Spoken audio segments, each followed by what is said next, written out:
Today we're going to learn how to stand up, aka mountain pose. Now the thing with mountain pose, and I'll show you from both sides, is that yes, we're just standing up, but we're doing it very intentionally.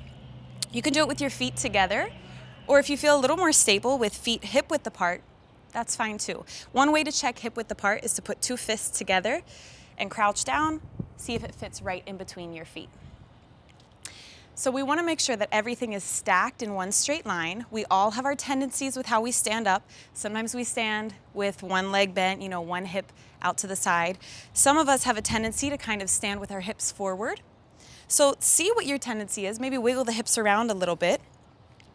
And now check that your hips are directly over your knees. Knees are over ankles. So in one straight line from the ground up, we have ankles, knees, hips. And now for our ribs, yes, we are going to talk about our ribs. Some of us have a tendency to kind of think of standing tall, pushing out our chest, our shoulders back, and our ribs start to stick out. So think of drawing your ribs in, tucking the navel in and up just slightly. And then sure, roll your shoulders back and down once, but don't over-exaggerate it. Just enough to keep your shoulders in line with your hips.